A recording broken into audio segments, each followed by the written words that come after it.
जय श्री राम। हरे राम राम राम हरे हरे, हरे कृष्ण कृष्ण कृष्ण हरे हरे, हरे राम राम राम हरे हरे, हरे कृष्ण कृष्ण कृष्ण हरे हरे, हरे राम राम राम हरे हरे, हरे कृष्ण कृष्ण कृष्ण हरे हरे, हरे राम राम राम हरे हरे, हरे कृष्ण कृष्ण कृष्ण हरे हरे। बोला पुंडली गवरदा हरि विठ्ठल श्री ज्ञानदेव तुकाराम पंढरीनाथ भगवान की जय। मौली ज्ञानेश्वर महाराज की जय। जगद्गुरु संत तुकाराम महाराज की जय। वक्रतुंड महाकाय सूर्यकोटि संप्रभ निर्विघ्नं कुरु मे देव सर्वकार्येषु सर्वदा, सर्वमंगलमांगल्ये शिवे सर्वार्थसाधिके, शरण्ये त्र्यंबके गौरी नारायणी नमोस्तुते। गुरुर्ब्रह्मा गुरुर्विष्णू गुरुर्देवो महेश्वरा, गुरुः साक्षात् परब्रह्म तस्मै श्री गुरुवे नमः। लोकाभिरामं रणरङ्गधीरं राजीवनेत्रं रघुवंशनाथं, कारुण्यरूपं करुणाकरन्तं श्रीरामचन्द्रं शरणं प्रपद्ये। मनोजं मारुतुल्यवेगं जितेन्द्रियं बुद्धिमतां वरिष्ठं, वातात्मनं वानरयूथमुख्यं श्रीरामदूतं शरणं प्रपद्ये। जयाचा जगी जन्मनामार्थ झाला, जयाने सदा वासुनामार्थ केला, जयाच्या मुखी सर्वदा नामकीर्ती, नमस्कार त्या ब्रह्मचैतन्यमूर्ती। जरी जरी वणिधेनु आठवी वत्स नित्य, जनन केली कामे बालका पाशी चित्त, तदुपरी गुरुमाये लेकुरा ठेवी प्रेम, श्री सद्गुरु रामानंद तुम्हा प्रणाम। आहे तू जननी मध्ये नकळे अज्ञान नीले करू, गाली गे मद प्रेम पाखर सदा, दूरी नको गे धरू। प्रेमे वाहत मुक्त कंठ करुणे, नाही तुझे बंधन, प्रल्हादा गुरुराजया निजतुमा, माझे असो वंदन। जय जय रघुवीर समर्थ श्रीराम समर्थ। भाविक श्रोते हो, आपला आज रामकथेचा 5वा दिवस सुरू आहे। 5व्या दिवसाच्या या 3ऱ्या भागाचं हे कथानक आज 5व्या दिवसाचा कथाभाग समाप्त होईल। या 5व्या दिवसाच्या कथाभागात आपण काल पाहिलं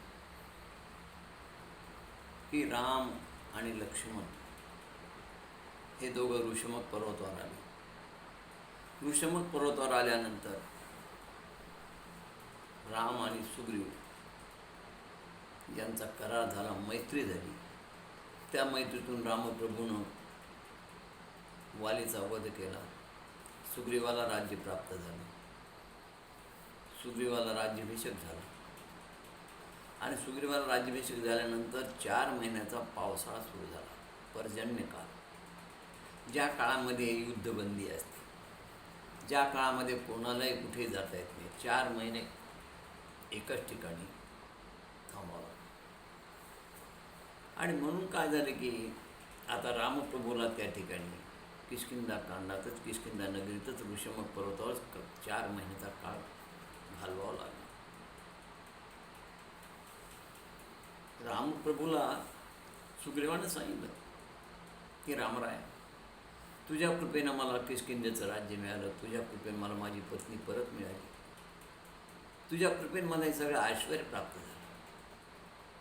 परंतु या 4 महिन्यामध्ये सध्या युद्धबंदी असल्यामुळे, रस्ते नसल्यामुळे, सगळीकडे पाणी जलप्रवाह भरपूर असल्यामुळे नद्या नाले तुडुंब भरून जातात, कुठे रस्ता राहत नाही। त्यामुळं या काळामध्ये सीतेचा शोध करणं थोडं कठीण आहे। त्यामुळं आपण हे 4 महिने इथं शांत राहू, आणि 4 महिन्याचा कालावधी संपताच मी ताबडतोब सीता शोधाची मोहीम सुरू करेन, असं म्हणून सुग्रीवांनी रामप्रभूचा निरोप घेतला। सुग्रीव राजवाड्यावर गेले आणि रामप्रभू आणि लक्ष्मण दोघंच त्या ऋषमक पर्वतावरती आपला दिवस घालू लागले। आता सुग्रीवानं आग्रह खूप केला की तुम्ही माझ्या राज्यात या राजवाड्यात या, पण त्याने सांगितलं नाही, पितृआज्ञा आहे आणि म्हणून मी वनातच ठीक आहे. मग सुग्रीव 4 महिने त्याची भार्या, अन्य स्त्रिया, मदिराक्षीमध्ये हे उपभोग घेत घेत तो आपला 4 महिने त्यानं कालावधी घालवला. वानर ते वानरच. राज्यकारभारामध्ये आणि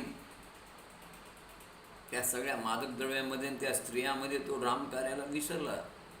4 महिन्यामध्ये एकदाही रामप्रभूकडे आलेलं नाही. हनुमंताला मात्र स्मरण झालं होतं. हनुमंत अधूनमधून येऊन रामप्रभूला भेटत होते. एक एक क्षण रामाला एका वर्षासारखा भासत होता. पाहता पाहता पर्जन्यमानाचा जोर थोडा कमी झाला. लक्ष्मण मात्र सतत धीर देत होता आणि पावसाळा संपत येण्याची लक्षणं दिसत होते. मेघगर्जना, अंधकार थोडा कमी झाला होता. नदी नाले मात्र तुडुंब वाहत होते. रस्ते बंद होते. डबरी कोसळत होत्या. त्यामुळे पावसाळा संपल्यानंतरही काही कालावधी जाऊ द्यावा लागतो की जे नदी नाले ते ओसरले पाहिजे. जे रस्ते बंद झाले ते रस्ते सुरू झाले पाहिजे. सतत पावसाने भिजल्यामुळे डबरी कोसळतात. त्यांचं कोसळणंही बंद होणं आवश्यक आहे आणि याच्याकरिता काही पावसाळ्यानंतर कालावधी घालवावा लागतो. म्हणजे रस्ते सुकतात, डबरी सुकतात, नदी नाल्यांचं पाणी ओसरून जातं आणि प्रवास सुलभ होतो. याकरता काही काळ घालवणं आवश्यक होतं. पावसाळा संपला असला, शरद ऋतूचं वातावरण निर्माण झालं असलं तरी अजून रस्ते झालेले नव्हते. आश्विन महिना नुकताच प्रारंभ झाला होता. आता पावसाळा संपूर्ण संपलेला होता. मग आता रस्त्याने चिखल होता. रस्ते चालणं शक्य नव्हतं. अशा वेळेस राम आणि लक्ष्मण हे विचार करत असतानाच अचानक नारद महर्षी तिथे प्रकट झाले आणि नारद महर्षीने रामरायाला सांगितलं की रामा, आता सध्या शारदीय नवरात्र प्रारंभ होत आहे. तुझ्या वेळेचा उत्तम सदुपयोग होईल. आदिमाय आदिशक्तीचं 9वं पारायण तू करावं अशी माझी इच्छा आहे. देवी भागवताचं वाचन करण्याची प्रेरणा नारदांनी रामप्रभूला दिली आणि रामप्रभूनं त्या ठिकाणी आश्विन महिन्यामधल्या नवरात्रामध्ये 9 दिवस देवी भागवताचं पारायण केलं आणि रामप्रभूवर देवीची कृपा झाली. हवं त्याप्रमाणे रामप्रभूचं सगळं काय व्यवस्थित घडत गेलं. आता पावसाळा संपूर्ण संपला होता. शरद ऋतूचं आगमन छानपैकी झालेलं होतं. मृग, मोर, पक्षी बागडू लागले. आता मात्र रामाने लक्ष्मणाला सांगितलं, लक्ष्मणा, आता विलंब व्हायला नको.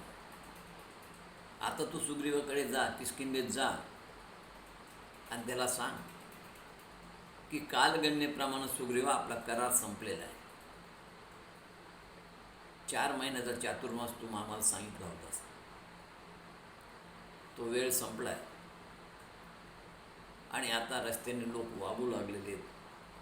रस्ते बऱ्यापैकी चांगले झालेले आहेत. तू सत्ता, संपत्ती, भार्या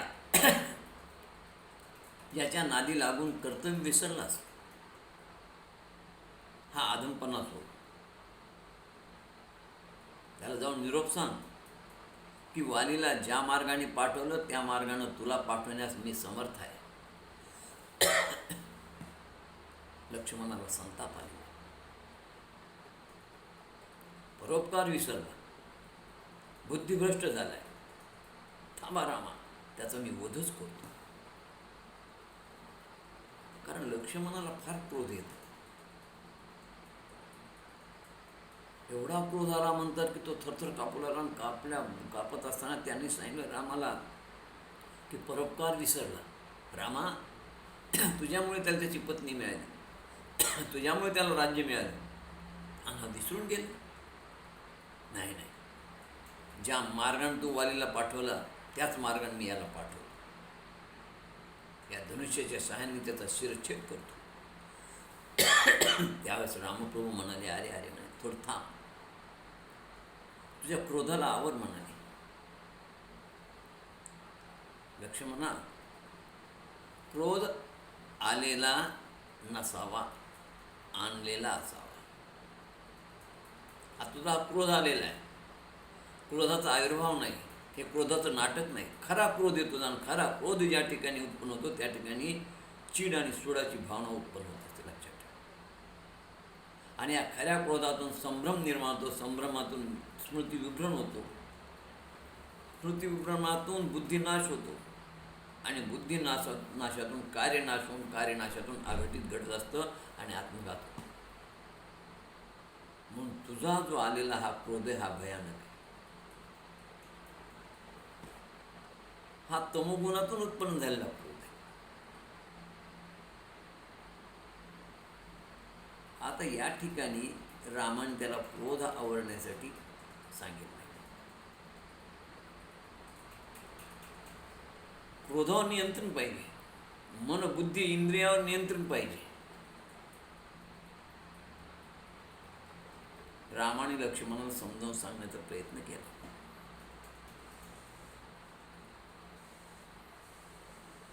आता केन प्रयुक्तम पापम चरती पुरुषा, कशामुळे मनुष्य पाप करतो, त्याच्या हातून हे पाप का होतं. संपूर्ण रामायणामध्ये 3 वेळेस लक्ष्मणाला क्रोध येतो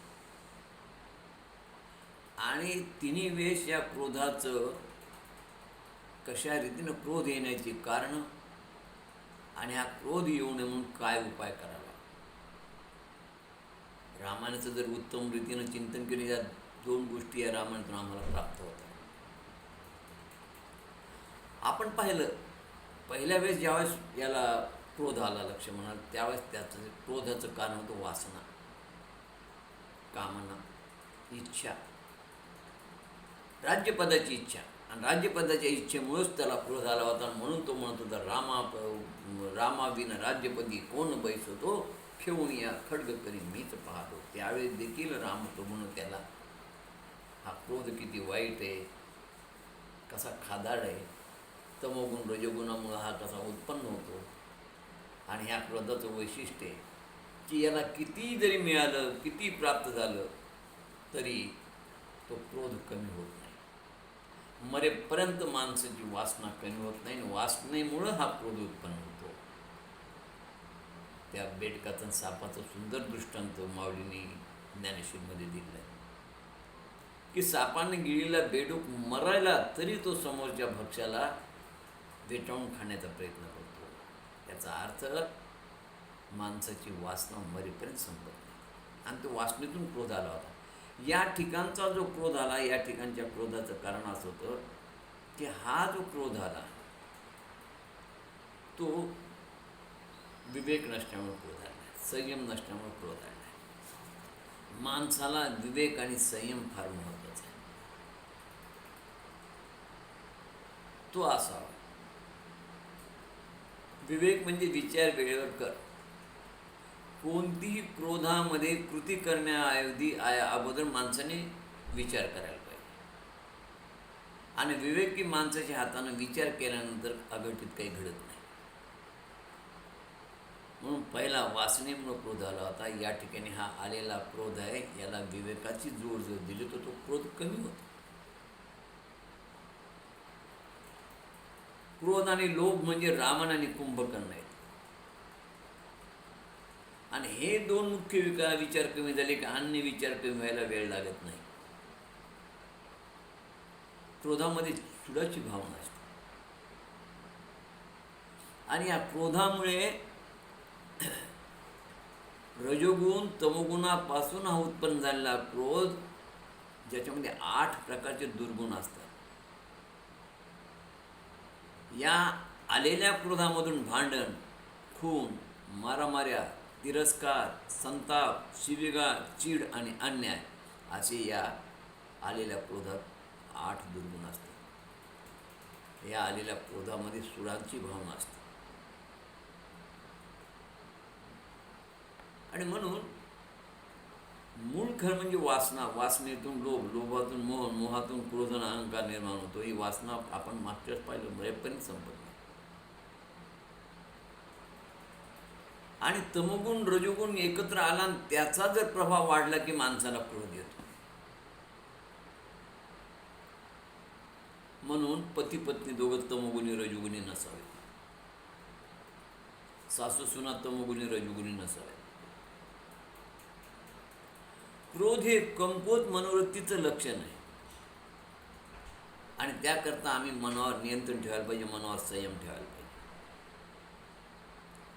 क्रोध हा विषारी ग्रंथीची निष्पत्ती करतो, विषारी ग्रंथी उत्पन्न करतो. आणि ज्या क्रोधामुळे तुमच्या मज्जासंस्थेवर देखील परिणाम होतो, हार्टवर परिणाम होऊ शकतो, पॅरालिसिस होऊ शकतो. म्हणून माणसाने क्रोधाचा पाळा चढू देऊ नये. क्रोधावर आणि मनावर आवर घालायला पाहिजे. अशा वेळेस क्रोध आलेल्या माणसानं त्या मनाला दुसरीकडे डायव्हर्ट करायला पाहिजे, दुसरीकडे ते मन लावायला पाहिजे. जिभेचा वापर जरा काळजीपूर्वक करायला पाहिजे, कारण जीभ हे तीक्ष्ण हत्यार आहे. वादविवाद टाळायला पाहिजे. माणसाची भाषा नरमाईची असावी, गोडवाणी असावी. एखाद्यानं गाढ म्हणून शिवी दिली तरी आपण त्याचा अज्ञानपणा आहे, मूर्खपणा त्याचा समजावा, कारण आपण गाढ नाहीतच. आम्ही तर देही नाहीत, आम्ही तर आत्मा आहोत. आणि आत्मा असल्यामुळे त्याचा माझा आत्मा एकच आहे. तो जर मला गाढव म्हणतो तर तो गाढव होईल. आणि गाढव म्हटल्यानंतर तो आपल्या अंगाला छिद्र पडत नाही, लक्षात ठेवा. जुने लोक म्हणजे कुत्रा आपल्याला चावला म्हणजे आपण कुत्र्याला चावू नये. आणि मग कुटुंबावर, मनावर याचा परिणाम होणार नाही याची काळजी आपण घ्यायला पाहिजे. अशा प्रकारे या क्रोधाचं वर्णन करून रामाने त्याला समजावून सांगितलं की क्रोध हिचं येऊन उपयोग नाही, कारण क्रोधाचा परिणाम वाईट आहे. तुला जर इथं क्रोध आला आणि तू जर त्याला ठार केलं, परिणाम काय होईल? सीतेचा शोध कसा लागेल? म्हणून क्रोध आल्याबरोबर पुढे क्रोधातून उद्भवणारा त्याचा परिणाम माणसाने जाणावा. आणि तो परिणाम जाणला की माणसाचा विवेक जागृत होतो, आणि विवेक जागृत झाल्यानंतर माणसाचं पतन होत नाही. लक्ष्मणाच्या लक्षात आलं, बरोबर आहे राम सांगतो ते. उद्या जर समजा मी त्याचा शिरछेद केला तर पुढे सीतेचा शोध लागायचा कसा? म्हणजे याचा परिणाम वाईट होणार. आणि त्याच्या विवेकाचं पतन होता होता राहिलं. रामाने त्याला सांगितलं की केव्हाही राग कृतीतून दिसू नये. राग आलेला असावा, राग दाखविण्यापुरता ठीक, पण कृती करण्यासाठी योग्य नाही.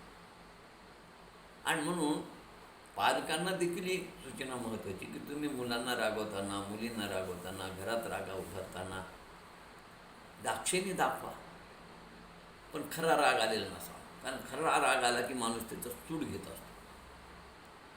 कोणाबद्दलच खरा राग येऊ देऊ नका. खोटा राग असावा, राग आणलेला असावा, राग आलेला नसावा.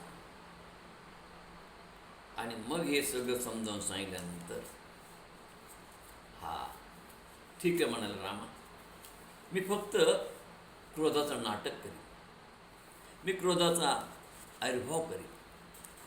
असं म्हणून रामप्रभूच्या चरणाचं म्हणजे दर्शन घेऊन लक्ष्मण राजवाड्याकडे निघाला. राजवाड्याकडे आल्याबरोबर त्याने पाहिलं तर त्या ठिकाणी छानपैकी सगळे वानर नाचू लागले, गाऊ लागले, तल्लीन झाले होते. नृत्य गायन चाललं होतं.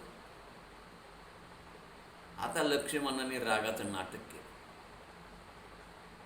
त्याने असा राग दाखवला म्हणतात की एकेकाला आत्ताच मी कंठस्नान घालतो,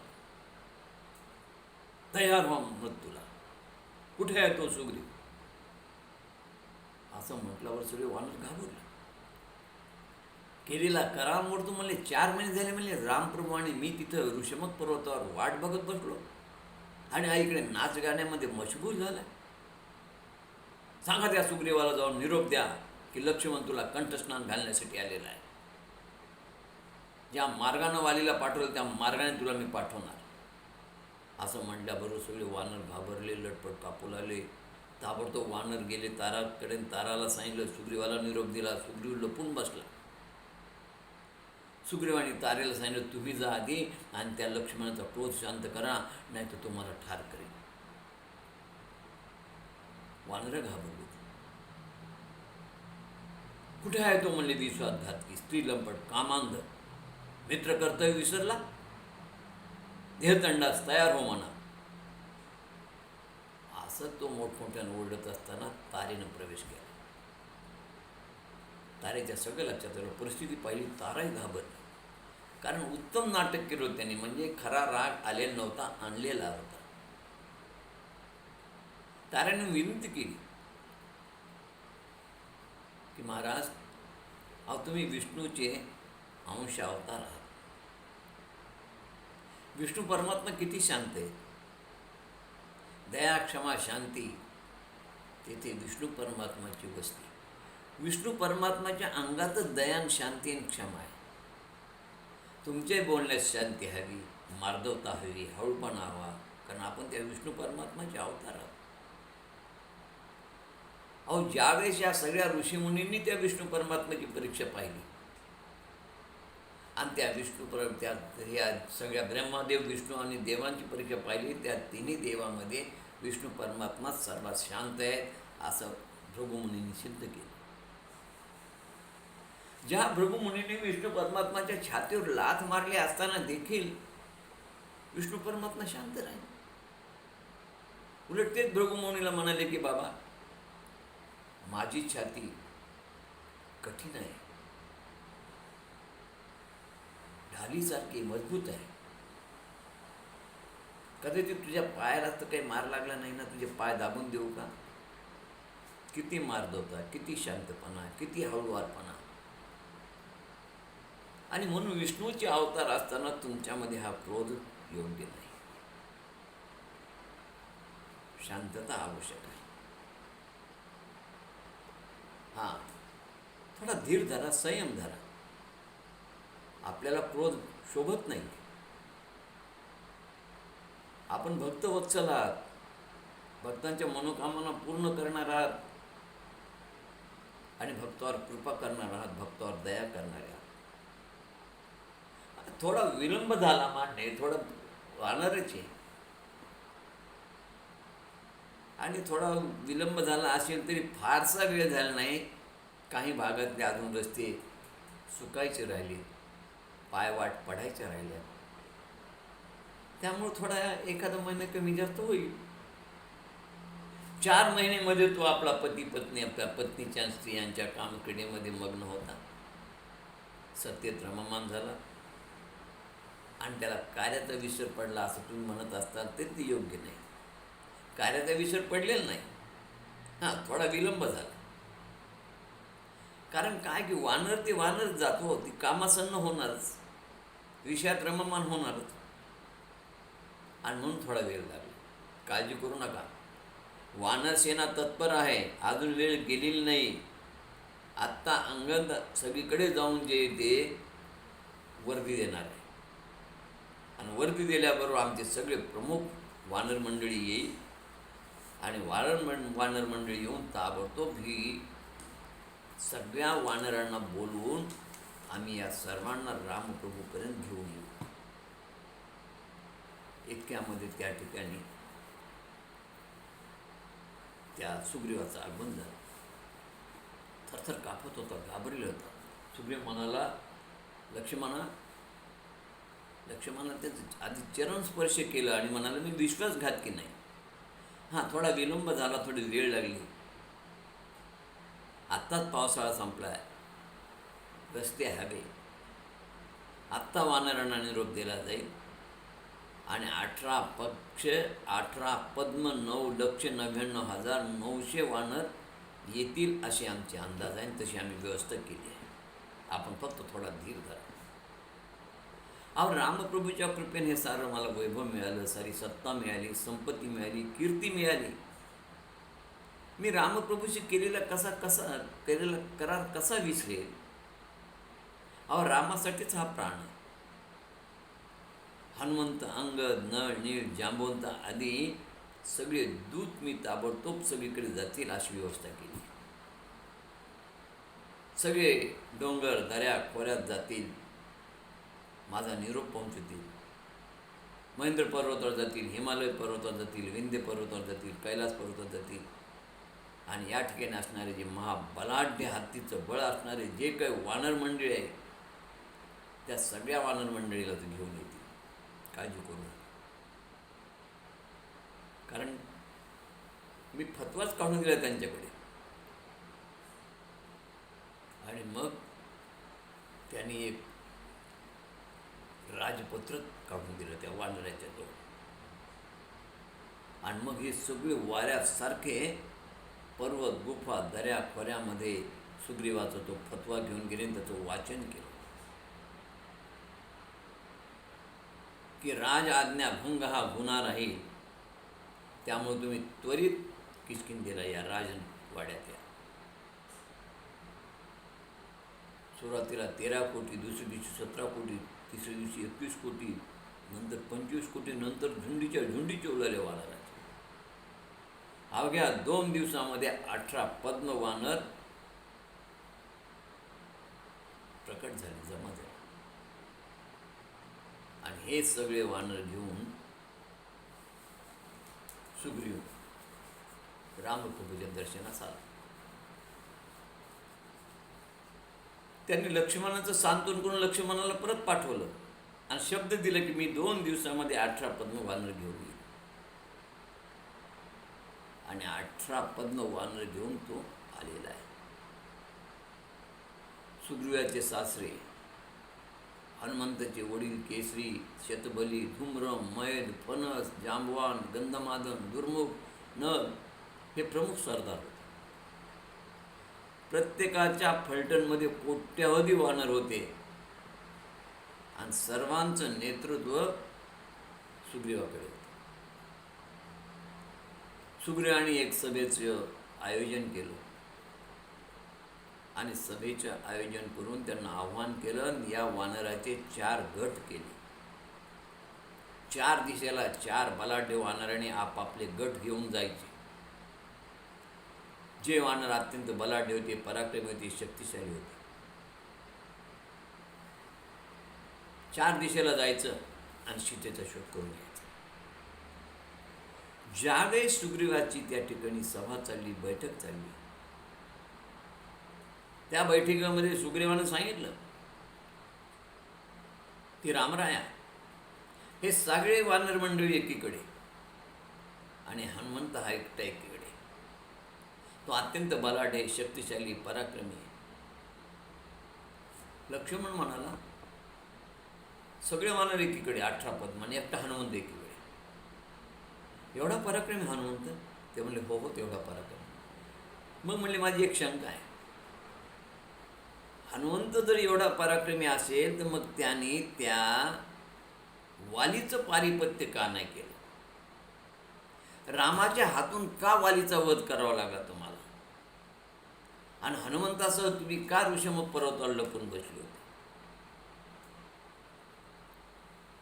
त्यावेळेस सुग्रीवाने सांगितलं, लक्ष्मणा, याच्या मागे फार मोठा इतिहास आहे. हनुमंत खरंच बुद्धिमत्तेत वरिष्ठ आहे, पराक्रमी आहे, बलवान आहे. उड्डाणामध्ये गरुडापेक्षा, वायूपेक्षा, मनापेक्षा श्रेष्ठ आहे. परंतु काय झालं, मुनींनी त्यांना, ऋषीने त्याला शाप दिला. या सुमेरू पर्वतावर केसरी नावाचा वानर आणि त्याची पत्नी अंजनी यांच्या पोटी हनुमंताचा जन्म झाला. या केसरीनं महादेवाची तपश्चर्या केली, महादेव प्रसन्न झाले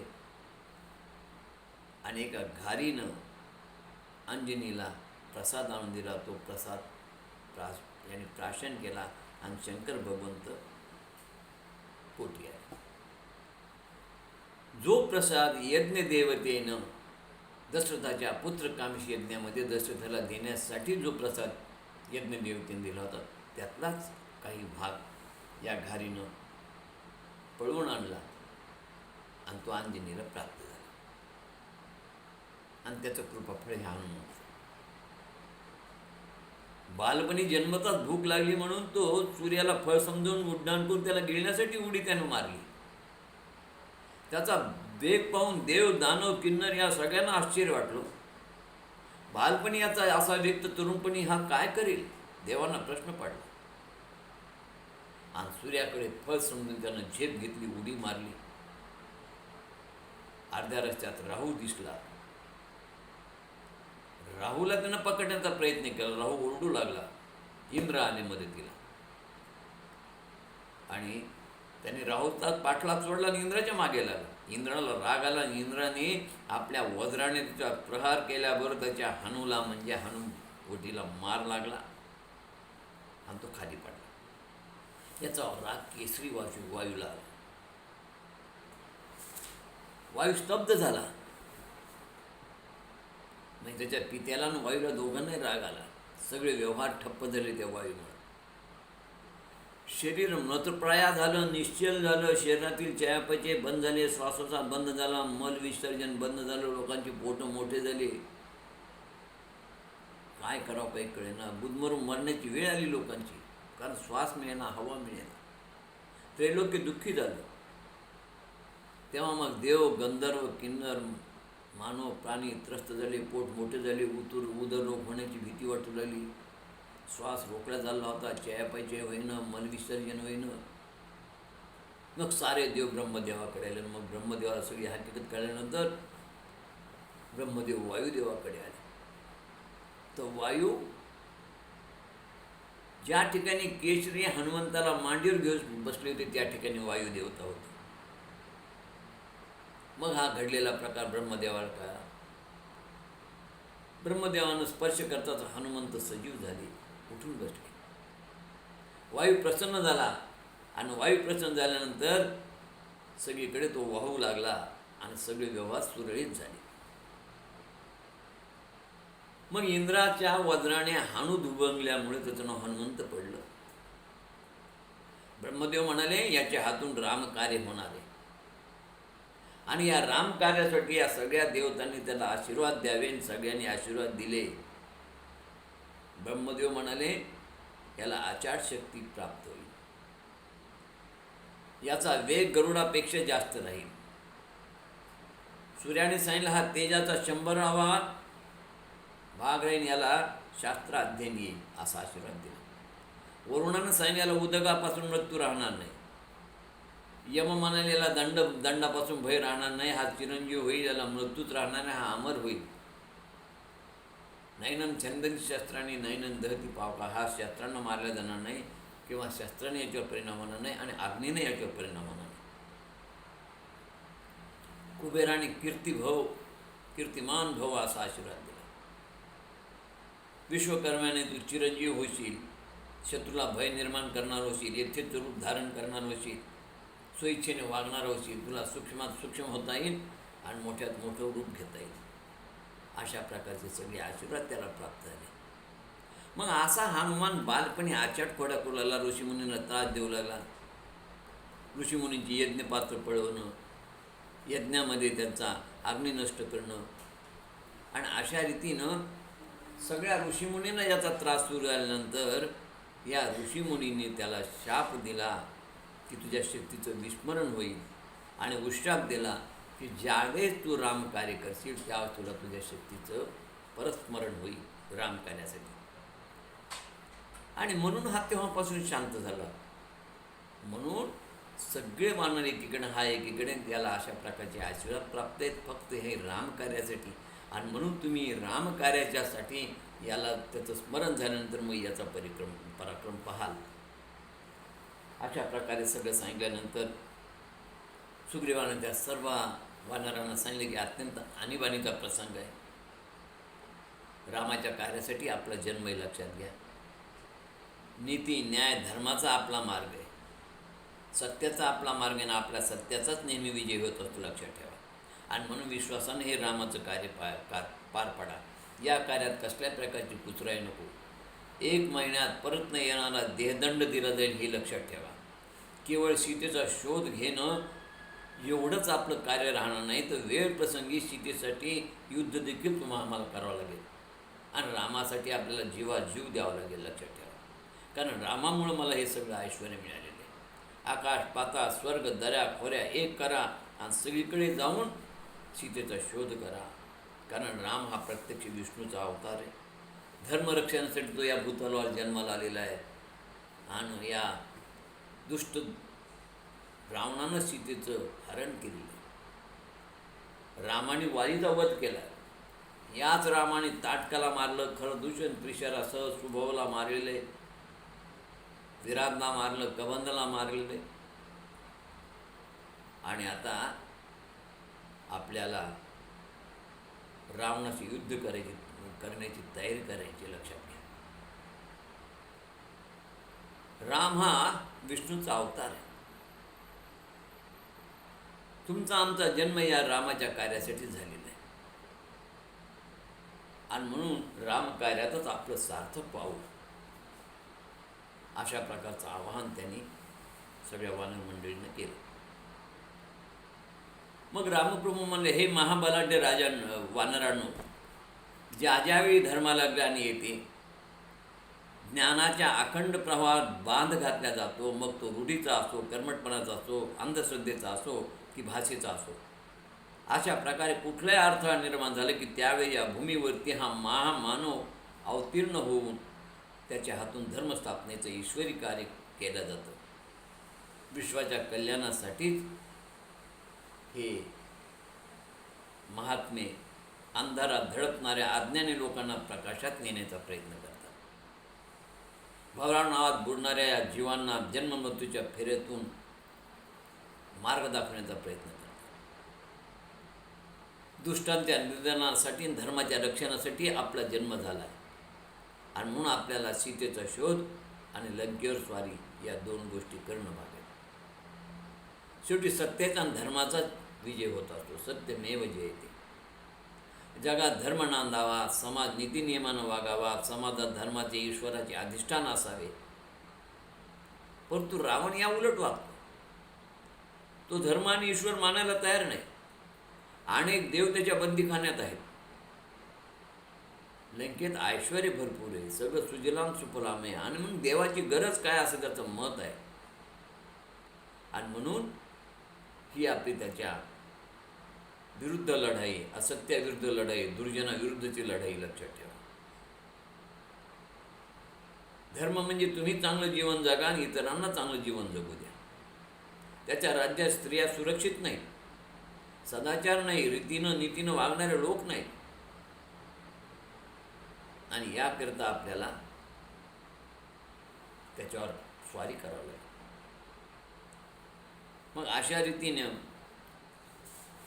या सर्व वानरांची 4 दिशेला नियुक्ती केल्यानंतर दक्षिणेकडे मात्र हनुमंताची नियुक्ती करण्यात आली. दक्षिण दिशेकडे हनुमंत निघाले. आता दक्षिणेकडे हनुमंताची नियुक्ती केल्यानंतर आराखडा मिळाला, योजना मिळाली, कसं जायचं, काय जायचं. पण तो रामाला त्यांनी एक शंका विचारली की ठीक आहे, मी सीतेला ओळखायचं कसं आणि सीतेनं मला तुमचं दूत म्हणून कसं ओळखावं. त्यांचं ज्या ठिकाणी सीता असेल तिथला सारा परिसर राममय झालेला असेल. पशु पक्षी प्राणी सगळ्याच्या मुखातून तुम्हाला रामनाम ऐकायला मिळेल. आणि त्या भागात तिथं सीता असणार. आता तिनं मला राक्षस जर मानलं तर काय, मला ती कसं ओळखेल. त्यावेळेस रामप्रभूनं आपल्या बोटातली मुद्रिका अंगठी काढून त्याला दिली. हनुमंतांनी ती मुद्रिका तोंडात ठेवली आणि रामप्रभूला नमस्कार केला, आशीर्वाद घेतला आणि त्यांनी तिथून उड्डाण केलं. चारीच्या चार दिशेला हे सगळी वानर मंडळी आपापले ग्रुप घेऊन, आपापले गट घेऊन निघाले होते. शतबल, केसरी, गवा, दधिमुख, ऋतुराज, गंधमान, 20-20, 25-25 कोटी पद्मवानर घेऊन चालले होते. असे एकूण 18 पद्मवानर होते बा सगळे चार दिशेला. आपल्या दिशेचा शोध झाला की परत येऊन इथं थांबायचं, कोणी किष्किंधा सोडायचे नाही असा आदेश येत होता. त्यामुळे चारही दिशेला प्रमुख सरदारासह हे वानर निघाले. आता वानरांना खूप आनंद झाला होता. त्यांच्या अंगातलं रक्त सळसळत होतं. त्या सगळ्या वानरामध्ये उत्साहाचं वातावरण निर्माण झालेलं होतं.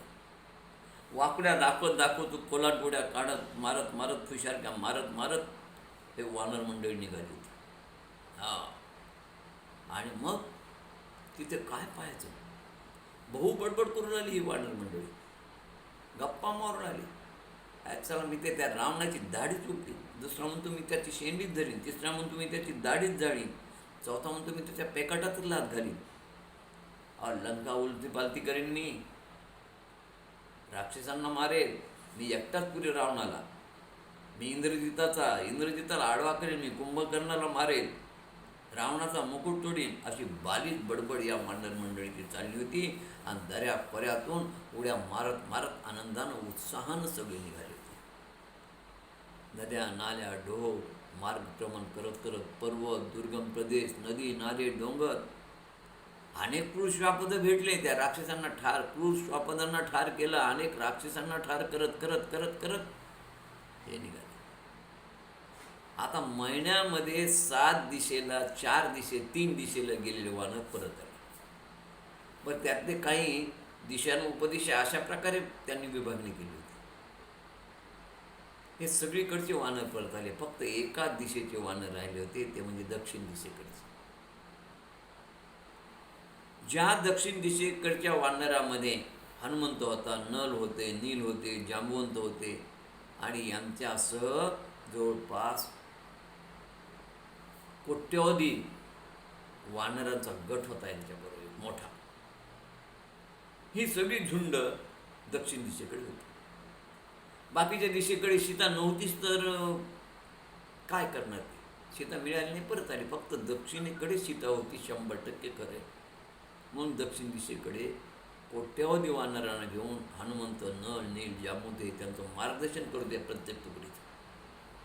आणि मार्गदर्शन करत करत ते दुर्गम प्रदेश, पर्वत, दऱ्या खोऱ्या पायपीट करत करत रात्रंदिवस त्या ओसाड आणि निर्जन भागातून फिरत होते. आणि फिरत असताना त्यांना एक भयानक असं अरण्य दिसू लागलं. त्रासदायक होतं. प्रखर सूर्यप्रकाश होता, खूप ऊन होतं, तहान लागली पण प्यायला पाणी नाही कुठं. ओसाड प्रदेश होता. त्या भागामध्ये कुठं प्राणी नाही, पशु नाही, पक्षी नाही, वृक्ष नाही, फळ नाही, फक्त काट्या बोराट्याचंच निर्जन जंगल होतं. एकच जीवजंतू त्या भागात जिवंत दिसत नव्हता. पाण्याचा तर प्रश्नच नाही, कंदफळ अन्नाचा प्रश्न नाही, फक्त काट्या बोराट्या, निर्जन जंगल. आता सतत मुखामध्ये रामनाम असल्यामुळे, रामकार्य असल्यामुळे हे जिवंत राहिले. नाही तर या जंगलाचं वैशिष्ट्य की या भागात आलेला जीवजंतू हा जिवंत राहतच नाही. कारण तिथं ते प्रखर ऊन आणि उन्हामुळं डिहायड्रेशन, पाणी न प्यायला मिळणं, अन्न न खायला मिळणं आणि अशा सगळ्या काट्या बोराट्याच्या त्या निर्जन जंगलामध्ये, त्यामुळे एकच जीवजंतू जिवंत राहत नव्हतं. कोणाचं वन होतं हे? कशाचं वन होतं? तर हे दग्धशापित वन होते. याची आख्यायिका आहे. याला शाप दग्धभूमी म्हटलेली. दंड नावाचे ऋषी होते आणि या दंड ऋषीचा 10 वर्षाचा एक पुत्र होता, शिशु बालक. पण विद्वान होता, ब्रह्मज्ञानी होता. विद्वान असला ब्रह्मज्ञानी असला तरी अहंकारी होता. त्या दंड ऋषीच्या पुत्राला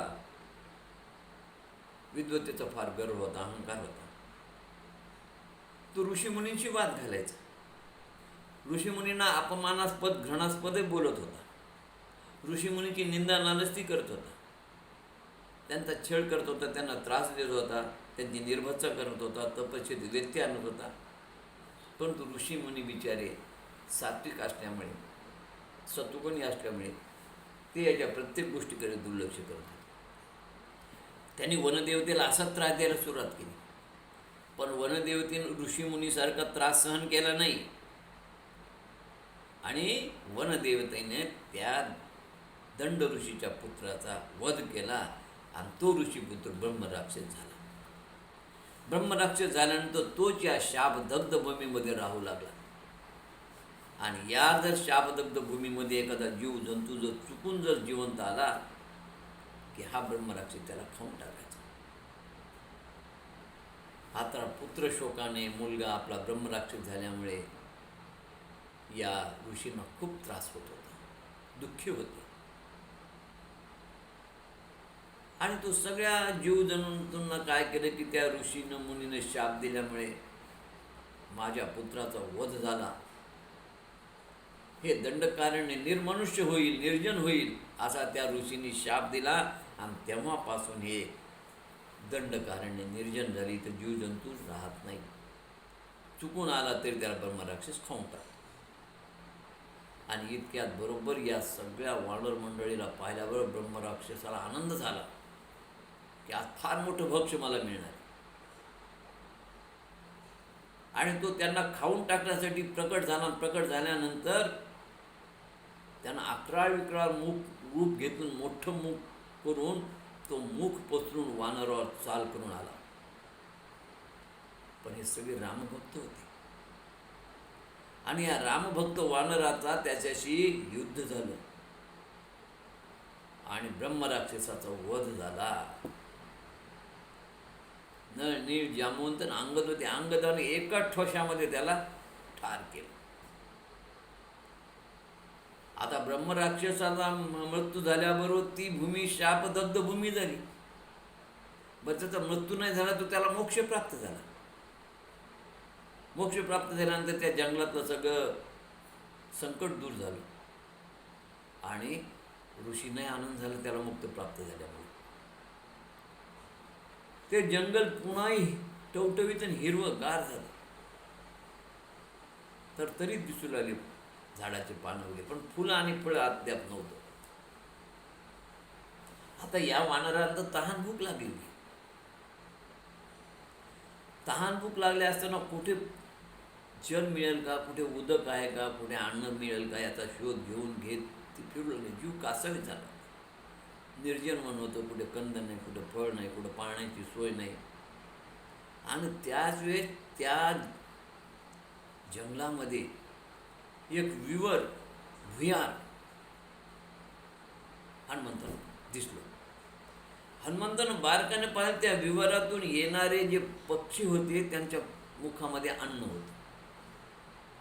बुद्धिमत्तेमध्ये वरिष्ठ असणाऱ्या हनुमंतानं बरोबर विचार केला आणि ओळखलं की या विवरामध्ये निश्चित फळफळा असणार आहे, कारण पक्ष्यांच्या तोंडामध्ये फळ होते, अन्न होते, काहीतरी खायला मिळेल. त्यांच्या चुंचीमध्ये अन्न फळ होतं म्हणजे विवरात खाद्य असणारच. आज त्या सगळ्या वानरांना तो घेऊन जात असताना सगळा अंधारच अंधार हो. हात धरून त्यांनी सगळ्यांनी विवरात प्रवेश केला. पण काळ एवढा होता की यांना काही दिसेना. शेवटी काही वानरांची तर अशी परिस्थिती झाली होती, गलित गात्र झाली होती, त्या सगळ्यांना शेपटीत गुंडाळून हनुमंताने त्यांना उचलून नेले. आणि मग पुढे गेल्यानंतर एकदम उजेड दिसला. ते विवर खूप मोठं होतं. ते भुयार अथांग पसरलेलं होतं. रात्रंदिवस फिरून फिरून थकलेले सगळे वानर मंडळी अन्न नाही, भुकेजले होते, तहानले होते, थकून माना टाकू लागले. आणि कसं तरी हनुमंताने त्या विवरात नेलं. आणि विवरात नेल्यानंतर त्या ठिकाणी त्यांनी पाहिलं तर त्या विवरामध्ये सुवर्णमय पूर्ण विवर होतं. ते सुंदर रचना केली होती. तर त्या विवरात सुंदर सजावट होती. पशु पक्षी होते, रंगीबेरंगी फुलपाखरे होते, त्यांचे तवे होते, पानं होते, वृक्ष होते, सुंदर फुलं होते, सुंदर फळं होते, विपुल धनधान्य होते आणि जलही भरपूर होतं. संपलं स्वच्छ पाणी होतं पिण्यासाठी. खायला भरपूर मुबलक फळं होते. हनुमंताने विचार केला कोणाचं विवर असेल, कोण याचा मालक असेल. एकदम बाहेरची 10 तास कमी झाली विवरात आल्यावर. त्यास हनुमंताने विचार करत असताना हे कोणाचं विवर आहे, कोण याचा मालक आहे. एक तेजपुंजाची तापसी कुमारिका त्याला दिसली. श्वेत वस्त्र परिधान केली होती. त्याने विचारलं तुम्ही कोण. तिने सांगितलं मी स्वयंप्रभा. तुम्ही कोण आहात. ते म्हणले आम्ही रामभक्त आहोत. हां म्हणजे रामभक्त असल्यामुळेच तुम्ही जिवंत आहात आणि जिवंत इथपर्यंत आता लक्षात ठेवा. येथे देव दानव यक्ष गंधर्व किन्नर कोणीच येऊ शकत नाही. या भागात कोणी जिवंत राहू शकत नाही. पण तुम्ही रामभक्त असल्यामुळे आणि चांगल्या कार्यात जात असाल आणि म्हणून तुम्ही जिवंत राहिलात म्हणे. त्याने विचारलं हे माते हे विवर कोणाचं आहे, तुम्ही कोण आहात. म्हणे हे विवर मयासूर राक्षसानं, या मयासूर दानवानं, तो शिल्पकार आहे. या दानवानं हेमा अप्सरेसाठी हे मायावी विवर बांधलेले आहे. ही हेमा अप्सरा त्या मयासुराची पत्नी आहे आणि मी या विवराचं रक्षण करते. मी त्यांची दासी आहे. माझं नाव स्वयंप्रभा. मी हे सगळं विवर सांभाळतो. मग स्वयंप्रभेनं त्या ठिकाणी त्यांना कंद फळ मुळे खाण्याची परवानगी दिली, जल पिण्याची परवानगी दिली. कंद फळ मुळे खाऊन आणि पाणी पिऊन सगळे वानर मंडळी तृप्त झाली. तृप्त झाल्यानंतर मग या स्वयंप्रभेला या सर्वांनी विनंती केली. हनुमंताने सांगितलं की राम हा विष्णूचा अवतार आहे. पितृ आज्ञामधून म्हणून वनवासात आला. वनवासात आल्यानंतर दंडकारण्यामधून रावणाने सीतेला पळून आणलं आणि त्या सीतेचा शोध घेण्यासाठी आम्ही या भागात आलेलो आहोत. दक्षिण भागामध्ये आम्हाला सीतेचा शोध घेत घेत श्रीलंकेपर्यंत जायचं. वेळ फार कमी. 1 महिन्याची मुदत दिली होती पण मुदत संपलेली आहे आणि आम्हाला त्या समुद्र किनाऱ्यावर तरी जाणं आवश्यक आहे जिथून पुढे श्रीलंकेला मला जायचं. पुढे हा समुद्र किनारा कसा उल्लंघनावर तो प्रश्न पुढचा राहील. पण तो आम्हाला समुद्र किनाऱ्यापर्यंत तरी इथून जाणं आज फार आवश्यक आहे. लवकर आहे. त्यावेळेस तिने सांगितलं तुम्ही डोळे बंद करा आणि सगळेजण बसा. सगळ्यांनी डोळे बंद करून बसल्याबरोबर क्षणातच तिनं त्या सर्वांना समुद्र किनाऱ्यावर पोहोचवलं. पाहता पाहता सर्वांनी तो समुद्र किनारा पाहिला. अथांग पाणी वाहत होतं. पण आता हा समुद्र कसा उल्लंघन करावा आणि कसं जावं हा प्रश्न त्यांच्यासमोर उद्भवला आणि ते सगळे विचार करू लागले की याला कसं पार करावं. काही कोणाला सुचत नव्हतं. सारे शांत होते. मग काही म्हणाले आपण एक काम करू, परत फिरू. अरे पण परत जाऊन आपल्याला सुग्रीवाला काय सांगायचं, रामाला काय सांगायचं. मग काही लोक म्हणले आपण या ठिकाणी उपोषण करून इथंच प्राणत्याग करू, परत फिरू नये. असं म्हणून सगळ्यांना पटवून सगळे त्या ठिकाणी रामनाम घेत बसले. उपोषण करायचं ठरलं मी प्राणत्याग करायचा. नामस्मरण करत करत त्यांचं रामनाम चालू असताना ते शांत बसले असताना संपाती जटायूचा भाऊ तिथं आला. तो भक्ष्य शोधत आला होता. त्या समुद्र किनाऱ्यावरती एवढं मोठं भक्षण, एवढे मोठे खाद्य पाहिल्यानंतर त्याला संतुष्ट झाला, आनंद वाटला. आज फार मोठी मेजवानी. जवळ आला तर यातला एक जण उठलेला नाही. सगळे नामस्मरण करत होते. त्यानं विचार केला की प्राण्याच्या जवळ आलं की प्राणी मला पाहून पळतात भिवून, पण हे सगळे जीवावर उदार आहेत. जवळ मी आलो तरी यांना काही चिंता वाटत नाही. कोण आहे ते. आणि मग आल्यानंतर त्यांना पाहिलं तर सगळ्याच्या मुखातून रामनाम चालू होतं. त्याच्या लक्षात आलं की राम भक्त आहे. आणि मग त्यांना विचारलं तुम्ही येथे कसे काय, ते मग सगळी कथा परत हनुमंतानं सांगितली. हे दशरथ पुत्र राम अयोध्याधिपती वनवासात आले. वनवासात आल्यानंतर रावणाने सीतेचं हरण केलं, जटायूचा वध केला आणि सीतेचा शोध घेत घेत आम्ही इथपर्यंत आलेलो आहोत. ते म्हणले जटायूचं वध केलं. म्हणले हो. म्हणले मी जटायूचा बंधूच आहे, माझं नाव संपत्ती. हनुमंत म्हणले तुम्ही मला जटायू सदृश्य वाटले, जटायूसारखेच मला भासले आणि म्हणून मी जटायूचं नाव घेतलं, नाही तर मी जटायूचं नाव घेतलं नसतं.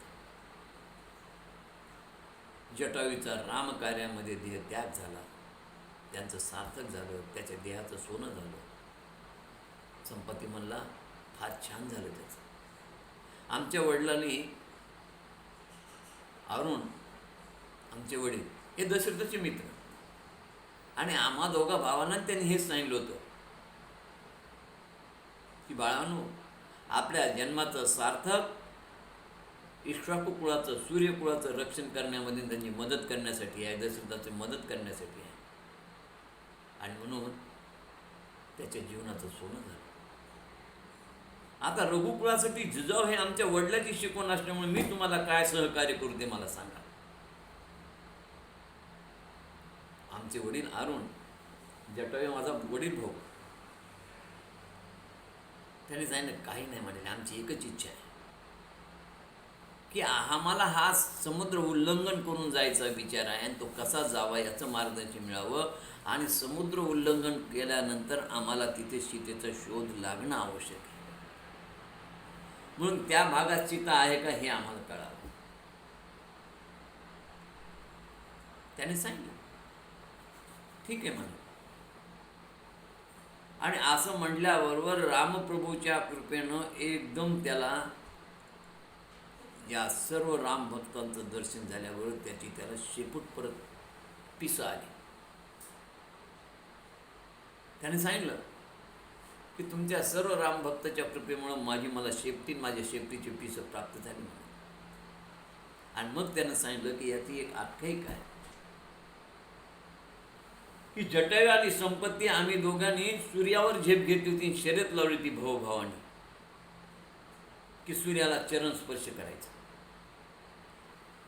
माझ्यामध्ये फार अहंकार होता, फार गर्व होता, सूर्य आमचं काय करणार. पण जटायू ज्यावेळेस होरपळायला आला त्यावेळेस माझा अहंकार, मी स्वतःला फार शक्तिशाली समजलो आणि शक्तिशाली समजून मी जटायूच्या वर माझा देह, माझे पंख त्याच्या शेपटीवरती पांघरून घातले. जटायू खाली, मी वर असताना काय झालं की माझे ते पंख सगळे, मी पंख खाली त्याला झाकलं, पण माझा पराक्रम मला भावला, माझे पंख जळाले, मी दुःखी झालो, होत पडलो, जखमी झालो. आणि त्यावेळेस मग हे म्हणजे मला सूर्याने फार मोठी शिक्षा दिली. आणि त्याच वेळेस सूर्याने मला उशाप दिला की रामदर्शनाने, रामभक्तांच्या दर्शनानं तुला परत पंख फुटतील, तुझा उद्धार होईल. आणि रामप्रभूच्या दर्शनानं जटायूचा उद्धार होईल. आपल्या दर्शनाने मी कृतकृत्य झालो, मला माझे पंख आले. आता मी तुमचं काय प्रिय करू, मी तुम्हाला काय सहकार्य करू, मला सांगा. सीतेच्या मदतीसाठी तुम्हाला माझी काय आवश्यकता आहे आणि मी काय करू शकतो. मला 100 योजन दूरचं दिसतं. म्हणजे आमच्या पुराण काळामध्ये रामायण आधी झालेलं आहे, रामायणामध्ये संपत्तीला दूरचं दिसत होतं. म्हणजे दूरदर्शन दृष्टी आमची पूर्वीपासून आहे. नंतर मग ते शोध करून घेऊन ते यंत्र बनवलं दूरदर्शनचं आणि ते नावावर गेलं पाश्चात्यांच्या. खरं दूरदर्शन आमचं होतं. याने आपल्या नजरेतून सॅटेलाईटवर वरच्या ग्रहावरती आपली नजर टाकली, त्या ग्रहावरून ते बिंदू, सूर्य, ते किरण आकाश याच्यामध्ये गेले, लंकेमध्ये. आणि लंकेमध्ये गेल्यानंतर त्या ठिकाणी त्यांनी पाहिलं तर एक अशोकवन, त्या अशोकवनामध्ये त्याला सीता दिसली. हे आमचं रामायणातलं दूरदर्शन. महाभारतामध्ये देखील संजयला दूरदृष्टी होती, दूरदर्शनच ती. आणि अशा रीतीनं त्याने ते पाहिलं. श्रीलंका दिसली, श्रीलंकात अशोकवन दिसला, अशोकवनामध्ये दूर 100 योजन पाहिल्यानंतर ती सीताही दिसली. आता यांच्या पुढे हाच प्रश्न होता की हा समुद्र उल्लंघन कसा करून जावा. गज, गवाक्ष, शरभ, वृषभ, नळ, नीळ, जांबवंत, अंगद, हनुमंत या सर्वांना एकच चिंता होती की हा 100 योजन समुद्र आपण कसा पार करून जावा. काही म्हणत होते मी 25 योजन जाईल, काही म्हणत होता मी 30 योजन जाईल, कोणी म्हणत होते 40, कोणी 45, कोणी 50, कोणी 55, 60, 65च्या पुढे कोणी जायला तयार. हा 100 योजन समुद्र कसा पार करावा. या सर्वांमध्ये जांबवंत एक ज्ञानी होते, वयोवृद्ध होते, तपोवृद्ध होते. त्या जांबवंतानं सांगितलं की हनुमंता, तू बलवान आहेस, श्रेष्ठ आहेस, परिपूर्ण आहेस, तू वायुपुत्र आहेस. गरुड आणि मन आणि वायूपेक्षा तुझी गती जास्त आहे. तुला विस्मरण झालेलं आहे. तुला बालपणी ऋषीमुनींनी शाप दिलेला आहे. पण लक्षात ठेव, रामकार्याचं स्मरण होताच तुला ती शक्ती मिळेल. तू आठव ऋषीमुनींनी दिला शाप आणि त्यांनी दिलेला उशाप. तू एकटाच आमच्यामध्ये बलाढ्य आहेस की जो हा संपूर्ण सागर उल्लंघन करू शकतो. फक्त तुला तुझं स्मरण होणं आवश्यक आहे. तुझ्या एवढा समर्थ आणि शक्तिशाली दुसरा कोणी नाही. म्हणून जांबवंत म्हणतो, तरुण जो जाईल सिंधू महान, असा हा एकच श्री हनुमान. अंजनीचा हा बलाढ्य आत्मज, हा अनिलाचा सुपुत्र क्षेत्र. निजशक्तीचे ताडील दिग्गज बलशाली श्रीमान, असा हा एकच हनुमान. बालवीर हा रविते धरता, बालवीर हा रविते धरता, भरे कापरे तिन्ही जगता. या येवल्याशा बाळाकरिता वज्रधरी श्री भगवान, असा हा एकच श्री हनुमान. देवेंद्राच्या वज्रघाते, देवेंद्राच्या वज्रघाते, जरा दुखापत होय हनुमंते. खूप अनावर येई वायुते, थांबतो गतिमान, असा हा एकच श्री हनुमान. थांबे तो गतिमान, असा हा एकच श्री हनुमान. करी हनुमंता निश्चय मनसा, तू मनातून निश्चय कर, स्मरण कर, आठव. सामान्य तू या कपी जनसा, या कपीसारखा वाहनासारखा तू सामान्य नाहीस. उचल एकदा पद वामनसा, घे विजयी उड्डाण. वामनाप्रमाणे पाय उचल आणि उड्डाण घे, असा आहे एकच श्री हनुमान. तरुण जो जाईल सिंधू महान. जांबवंतानं त्याला शक्तीचं स्मरण करून दिलं. आणि वीरश्रेष्ठ तू सुग्रीव, राम, लक्ष्मण यांच्या बरोबरीचा आहेस, बुद्धिमान आहेस, बलाढ्य आहेस. तुझा वेग गरुडापेक्षा जास्त आहे, वायू समान आहे. आणि सामर्थ्याचं स्मरण होतात त्यानं भव्य रूप आणि विशाल दिप्पाड रूप घेऊन आकाशात त्याने संचार सुरू केलेला आहे. असा हनुमंत ही पूर्ण समुद्र 100 योजन पार करून लंकेमध्ये जाऊन कशा प्रकारे लंकेमध्ये छानपैकी गमती जमती करतो, हे सगळं वर्णन पुढे आलेलं. मग त्याला त्या आकाशातून त्यानं आपल्या इथून उंच उडी घेतली. सुसाट वेगानं तो निघाला असताना त्याला मैनाक पर्वत भेटला. मैनाक पर्वतानं विनंती केली, थोडा थांब, पण तो मला नाही थांबला, तो संपला. नंतर त्याला सुरसा माता भेटली, जी देवांची माता त्याची परीक्षा पाहण्यासाठी तिथं आलेली होती. आणि त्या देवाच्या मातेनं मोठं तोंड केलं. हनुमंताला सांगितलं की तू माझ्या तोंडात गेल्याशिवाय मी तुला इथून पुढे जाता येणार. तो म्हणला, माते तुझं तोंड किती लहान आहे, मी किती मोठं आहे, मी 100 योजन मोठा होऊ शकतो. तू ती म्हणली माझे 100 योजन तोंड मोठं करता येते, कर बरं म्हणला. तिनं 100 योजन तोंड मोठं केल्याबरोबर हनुमंत एकदम अंगठ्या एवढाच गेला, झाला, तोंडात गेला आणि तोंडातून बाहेर आला. सुरसा मातेच्या परीक्षेत यशस्वी झाला. महिना परत आम्हीच दाखवलं होते, तिथं यशस्वी झाला. पुढे सिंहिका ही महादेवाच्या वरानं प्राप्त झाली ही राक्षसी, ही समुद्रात परछाया रूपानं आलेल्या परछायाला गिळंकृत करत होती. समुद्रावर पडलेल्या परछायाला हनुमंताची त्या समुद्रावर परछाया पडल्याबरोबर तिने हनुमंताला गिळंकृत केलं. गिळंकृत केल्याबरोबर हनुमंत तिच्या पोटात गेला आणि पोटात जाऊन हनुमंताने तिचं पोट पाडून बाहेर आला. सिंहलिका ठार झाली. इथं हनुमंताच्या शक्तीचं, पराक्रमाचं बल दिसलं.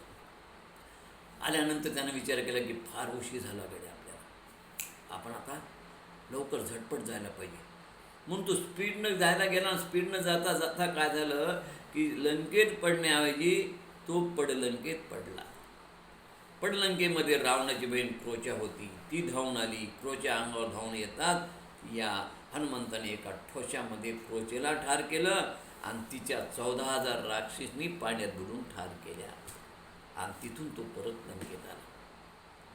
आता लंकेत आल्यानंतर ब्रह्मदेवाचं भाकीत होतं की जो कोणी एखादा शूरवीर पराक्रमी पुरुष या क्रोचेला एका ठोशात ठार करेल तेव्हा रावणाचं 14 चौकड्याचं राज्य बुडेल.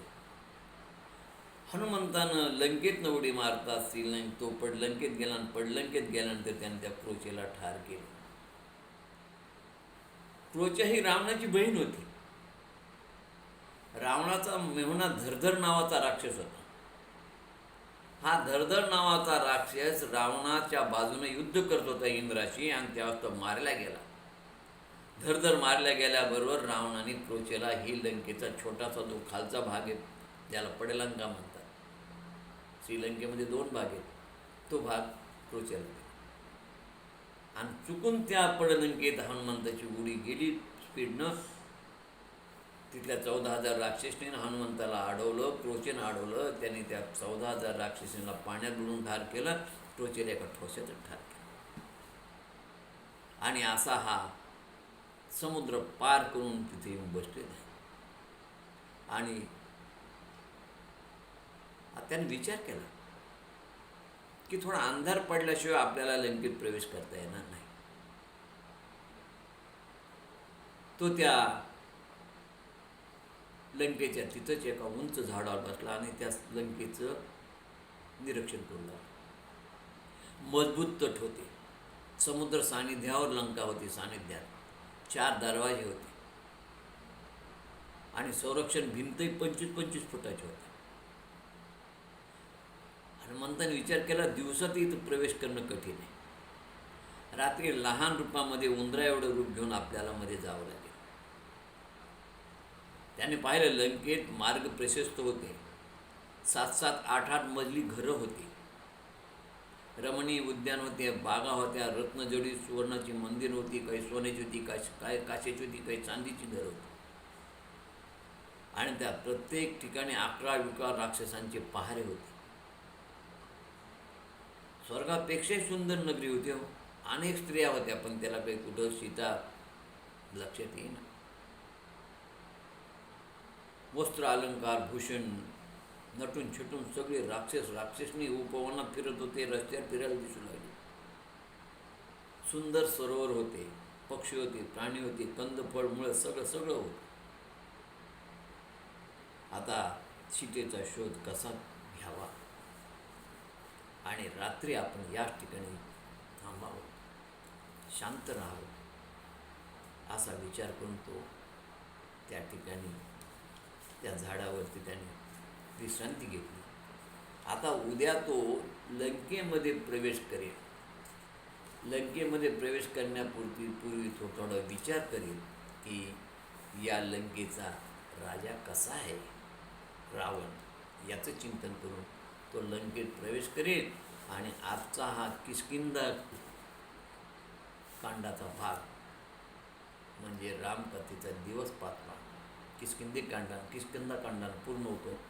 तो किष्किंधा कांडाचा भाग आज पूर्ण झालेला आहे. उद्या सुंदरकांड, ज्याच्यामध्ये सगळ्या हनुमंताच्या लीलांचं वर्णन आपल्याला पाहायला मिळेल. असा हा सुंदरकांड उद्या सुरू. झालेली सेवा श्री रामचंद्राच्या चरणी समर्पित सेवेला पूर्णविराम. श्रीराम श्रीराम श्रीराम श्रीराम श्रीराम श्रीराम श्रीराम श्रीराम श्रीराम श्रीराम श्रीराम श्रीराम श्रीराम श्रीराम। जय श्री राम।